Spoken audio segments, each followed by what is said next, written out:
नमस्कार, मैं विजय बिश्नोई और कल हम पढ़ रहे थे ऋग्वेदिक काल पढ़ रहे थे। आज हम पढ़ेंगे उत्तर वैदिक काल।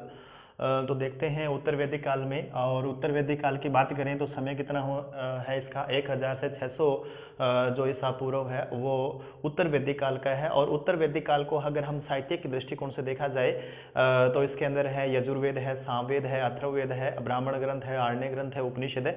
इन सब को हम किस में शामिल कर रहे हैं? उत्तर वैदिक काल में हम शामिल कर रहे हैं। तो साहित्यिक दृष्टिकोण से देखें तो यहाँ पर कौन सा वेद की बात होती है? यजुर्वेद है और इसमें सामवेद है और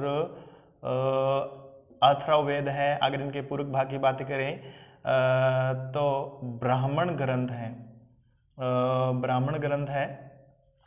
ब्राह्मण ग्रंथ का पूरक भाग होता है आरण्यक ग्रंथ।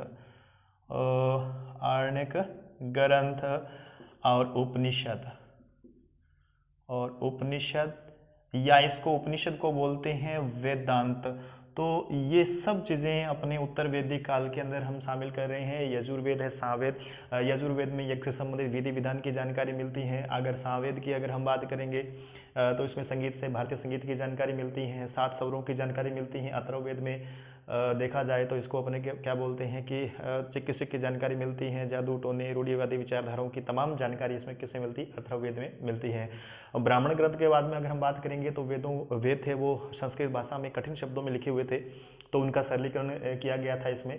और उसके बाद में आरण्य ग्रंथ है। आरण्य ग्रंथ जो एकांत में लिखे गए ऐसे चिंतनशील ग्रंथ माने जाते हैं। और उपनिषद है। उपनिषद की अगर हम बात करेंगे तो वेदों के अंतिम भाग के रूप में इसको जानते हैं, तो इसलिए हम वेदांत इसको कहते हैं। और उपनिषद का शाब्दिक अर्थ है गुरु के समीप बैठना, यानी सुने हुए जो ज्ञान है गुरु के समीप बैठकर वो ज्ञान संग्रहित जिसमें किया गया उनको हम उपनिषद कहते हैं। शाब्दिक अर्थ है गुरु के समीप बैठना। इनको हम अलग से पढ़ने वाले हैं, सभी बिंदुओं को, विशेष यजुर्वेद, सामवेद, अथर्ववेद सब चीज़ों को अलग अलग हम पढ़ने वाले हैं। इससे पहले हम देखते हैं उत्तर वैदिक काल किन कारणों से जो और महत्वपूर्ण बन जाता है। तो उन जो 5-7 बिंदु हैं उनको थोड़ा हम समझने का प्रयास करेंगे। यहाँ देखेंगे हम तो देखिएगा, सबसे पहले अगर हम देखते हैं मूल केंद्र कि आर्य जो वासी हैं उनका मूल केंद्र कौन सा होता है, तो यहाँ ध्यान रखेंगे हम गंगा यमुना का जो क्षेत्र है, गंगा यमुना दो आपका मतलब दो नदियों के बीच का जो उपजाऊ क्षेत्र है, यहाँ पर आर्य लोग आज पहुँच जाते हैं और आर्यों ने अपना मूल केंद्र बना लिया। क्यों बना लिया? क्योंकि बहुत ज़्यादा उपजाऊ था ये क्षेत्र और यहाँ पर इन लोगों ने कृषि को ज़्यादा महत्व दिया था। यहाँ पर इन लोगों ने किसको महत्व दिया है? अगर व्यावसायिक दृष्टिकोण से अगर हम देखें तो यहाँ कृषि है इन लोगों का क्या बन जाता है? मुख्य व्यवसाय बन जाता है। तो यहाँ पर जो मुख्य व्यवसाय के रूप में अगर हम आर्यवासी को देखते हैं उत्तर वैदिक काल में तो वो कृषि था। और कृषि के साथ में थोड़ा बहुत क्या करते थे ये लोग? पशुपालन भी करते थे। तो ये देखने को मिलता है, कृषि से संबंधित बात करते हैं। यहाँ पर अर्थव्यवस्था में कृषि का बड़ा महत्व था यहाँ पर। और अगर हम यहाँ पर 2-3 फसलों की बात करेंगे तो व्रीहि को यहाँ पर चावल कहते हैं, यव जौ, लेकिन जौ का यहाँ पर थोड़ा महत्व घट जाता है। और गेहूं और चावल जो था इसका महत्व उत्तर वैदिक काल में थोड़ा और ज़्यादा बढ़ जाता है। ठीक है। और गेहूं को क्या कहते थे? गोधूम कहते थे। और व्रीहि को हम क्या कहते थे? चावल कहते। यव को हम जौ कहते थे।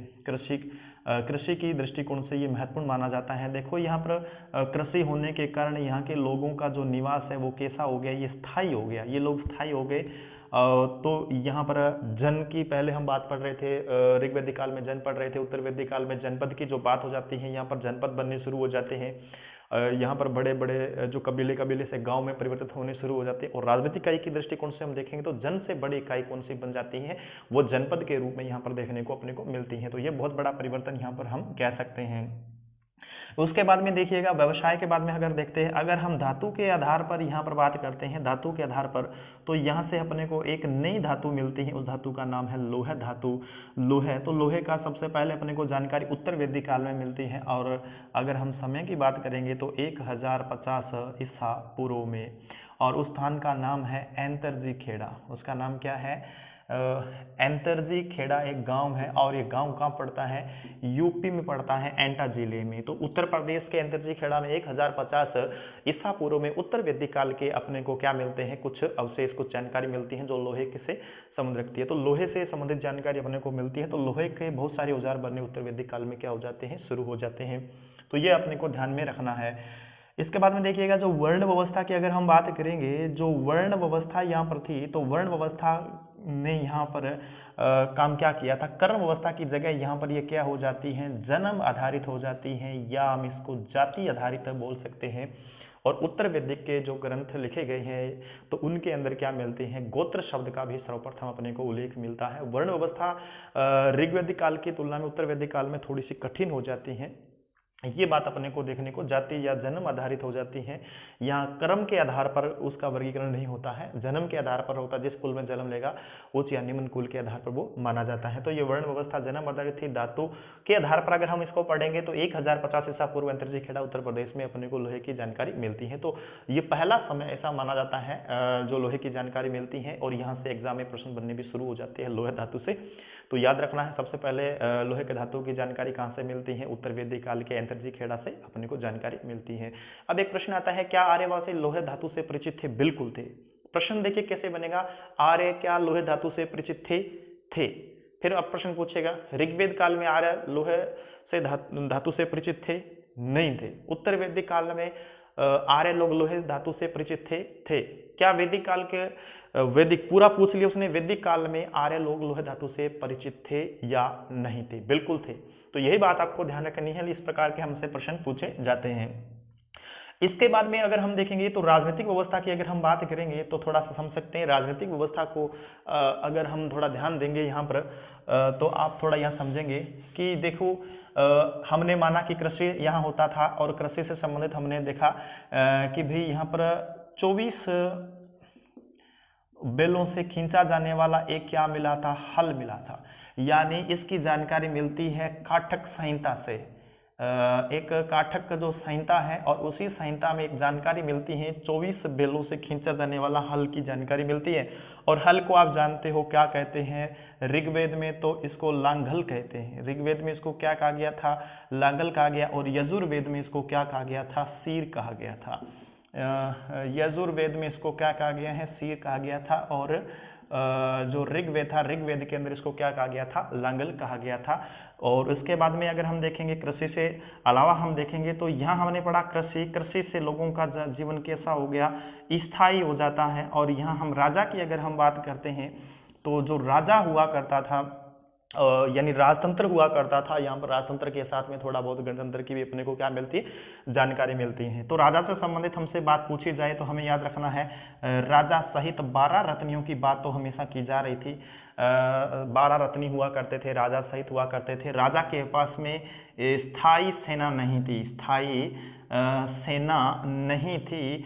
राजा का राज्याभिषेक होने की जो परंपरा है, राज्य जो अभिषेक है, राज्याभिषेक की परंपरा उत्तर वैदिक काल से ही शुरू होती है। ये भी ध्यान रखना है, राजा की राज्याभिषेक होता है वो उत्तर वैदिक काल से ही शुरू होता है। फिर हमने देखा कि भी राजा का राज्याभिषेक होता है तो बहुत सारे राज्यों से संबंधित यज्ञों की जानकारी मिलती है। तो अपने को लमसम 5 प्रकार के यज्ञ की जानकारी मिलती है। तो एक यज्ञ का नाम आता है राजसूय यज्ञ। कौन सा यज्ञ है वो, उस यज्ञ का नाम है राजसूय यज्ञ। राजसूय यज्ञ से अपने को राज्याभिषेक की जानकारी मिलती है। उसके बाद में एक यज्ञ का नाम आता है अश्वमेध यज्ञ। अश्वमेध यज्ञ के बाद में एक यज्ञ आता है वाजपेय यज्ञ। वाजपेय यज्ञ। एक आता है अग्निष्ठोम यज्ञ, और एक यज्ञ आता है उसका नाम आता है पुरुष मेघ यज्ञ। तो इसका मतलब है ये यज्ञ है, इनसे संबंधित अपने को जो प्रशासक से संबंध रखते हैं। राज से जो यज्ञ होता था इसमें राजा का क्या होता था, राज्याभिषेक होता था। राजा का राज्याभिषेक करने के लिए 12 जो लोग रत्नी होते थे वो राज्याभिषेक की प्रक्रिया को संपन्न करते थे। फिर वो राजा होता था, उनके घर में उनका धन्यवाद करने के लिए उनके घर घर जाता था। ये बात आपको ध्यान में रखनी है। उसके बाद में देखिएगा अश्वमेध यज्ञ की जानकारी मिलती है। अश्वमेध यज्ञ है, ये राजा की शक्ति का प्रतीक होता था। राजा घोड़ा छोड़ता था और जहाँ जहाँ से वो घोड़ा गुजरता था तो वो राजा का माना जाता था। जहाँ पर घोड़े का विरोध होता था वहाँ राजा का वह व्यक्ति प्रतिरोधी माना जाता था, उसके साथ में राजा का युद्ध होता था। और वाजपेय की अगर हम बात करेंगे तो वाजपेय इस प्रकार का एक यज्ञ होता था, इसके अंदर रथों की दौड़ का आयोजन हुआ करता था, राजा भी उसके अंदर हिस्सा लेता था और सभी जो लोग प्रतिद्वंदी के रूप में उसके सहयोगी रहते थे और वो राजा को जिताने का भी प्रयास करते थे। आखिरकार में राजा को ही रथों की दौड़ में क्या बनाते थे, लोग विजय बनाते थे। इसके बाद में अपने देखते अग्निहोत्रम की बात करते हैं। अग्निहोत्रम के अंदर जो यहाँ पशुओं की बलि दी जाती थी, ऐसा इनका मानना है, और पुरुष के अंदर पुरुषों की बलि दी जाती थी। इस प्रकार ये 5 यज्ञ है वो इससे संबंध रखते हैं। देखिएगा राजा की इसमें जो बड़ी इकाई बन जाती है वो कौन सी बन जाती है, जनपद बन जाती है। ऋग्वेद काल में जन थी तो उत्तर वैदिक काल में आते ही क्या हो गई, जनपद की इकाई बन जाती है। जनपद में अगर हम यहाँ पर देखेंगे तो यहाँ पर अपने को पंचाल की जानकारी मिल जाती है, और पंचाल है, तुर्वस्य, किरी है और कुरु इत्यादि जो मिलकर एक नया जो जनपद बना है जनों से, तो वो कौन सा बना है, पंचाल। और पंचाल सर्वाधिक विकसित उत्तर वैदिक काल का एक हम जनपद इसको कह सकते हैं। उसके बाद में थोड़ा ध्यान रख सकते हो, अगर हम ऐतरेय ब्राह्मण ग्रंथ की बात करेंगे, कौन से के बाकी हमें ये पढ़ने वाले हैं अभी तक, हम अगले क्लास में इनको पढ़ेंगे डिटेल से।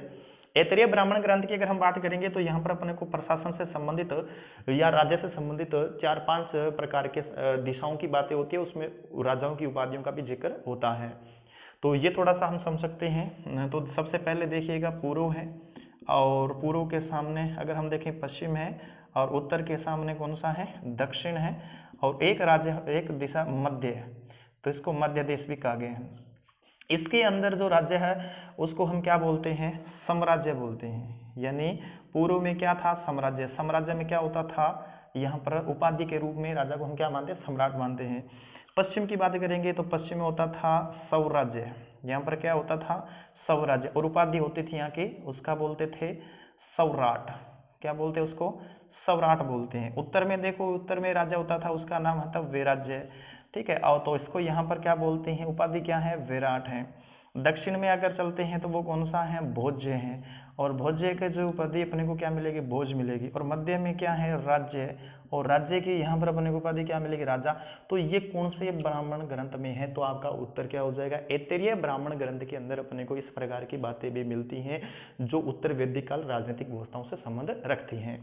अब एक बात और सीख लीजिएगा, यहाँ पर अगर हम बात करेंगे कि जो राजा है, राजाओं से संबंधित राजा पर नियंत्रण रखने का काम कौन करती हैं, कल भी हमने क्लास में पढ़ा था। सभा की बात की थी, समिति की बात की थी, विदित की बात की थी। अगर याद है तो सभा का उल्लेख 8 बार हुआ था, समिति का 9 बार हुआ था, विदित का 122 बार हुआ था। और सभा वृद्धजनों की, अभिजात वर्ग, कुलीन वर्ग की संस्था हुआ करती थी। अनुभवी लोगों की संस्था होने के कारण वो राजा को परामर्श भी दिया करती थी, सलाह भी दिया करते थे। लेकिन समिति होती, समिति राजा पर नियंत्रण, राजा को हटाने का काम करती थी। और विदित आर्यों की सबसे प्राचीन संस्था मानी जाती है, जो धार्मिक कार्यों के अंदर भी उसका कुछ न कुछ रोल होता था। लेकिन यहाँ उत्तर वैदिक काल में हमें थोड़ा सा देखने को मिलेगा, वैदिक काल की सबसे प्राचीन जो संस्था है वो विदित, वो यहाँ पर लगभग नदार्द हो जाती है, खत्म सी हो जाती हैं, और बाकी जो संस्थाएं वो राजा पर से संबंध रखती हैं। इसके बाद में अगर हम देखेंगे तो ये राजा से संबंधित थी। राजा को एक स्वैच्छिक ऋग्वेद में एक कर दिया जाता था, उसका नाम होता था बलि। लेकिन ये अब यहाँ आकर क्या बन गया है, स्थायी बन गया है। अगर अथर्ववेद की बात करेंगे तो राजा को जो कर टैक्स मिलता था वो 16वां हिस्सा मिलता था आय का, तो ये भी अपने को ध्यान में रखना है। राजा में यहाँ राजतंत्र होता था, कहीं कहीं थोड़ा गणराज्य की भी जानकारी मिलती है, क्योंकि राजा चुनने और हटाने की जानकारी भी तो अपने को मिल रही है। तो राजा निरंकुशवादी नहीं था, यहाँ पर राजा नियंत्रण में काम करता था। यहाँ पर राजा क्षेत्र विशेष का यहाँ पर स्वामी हो गया था। ऋग्वेद काल में हमने देखा था कि राजा था, राजा का काम वहाँ पर क्या था, तो राजा का काम वहाँ पर हमने देखा था कि राजा यहाँ युद्धों के लिए जाना जाता था, गायों के लिए लड़ाई लड़ता था। लेकिन यहाँ क्षेत्र विशेष के लिए राजा की पहचान जुड़ जाती है, और जन से बड़ी इकाई कौन सी बन जाती है, यहाँ पर जनपद बन जाते हैं। और अर्थव्यवस्था हमने देखा कि 24 बैलों से खींचे जाने हल की जानकारी मिलती है। हल को क्या बोलते हैं, लांगल बोलते हैं। और हल किसके पीछे जोड़ते थे, बैल के, और बैल को ऋग्वेद में क्या बोलते हैं, ब्रिक बोलते हैं। और कुएं को क्या बोलते थे, अवत बोलते थे। और किसान को किवस बोलते थे, बादल को पर्जन्य बोलते थे, और जोतने वाली भूमि को उर्वरा बोलते थे, जोती हुई भूमि को वो सीता बोलते थे। ये ऋग्वेद की कुछ शब्दावली कृषि से जुड़ी हुई थी। लेकिन अब अपने को मुख्य देखो, एग्जाम को ध्यान में रखे ही पढ़ना है, बहुत सारी बताने के लिए बातें हैं, लेकिन आपको मुख्य बिंदु याद करना है। तो उत्तर वैदिक काल में आर्यों का मूल स्थान गंगा यमुना द्वाब का क्षेत्र, या आप कह सकते हो कुरुक्षेत्र था।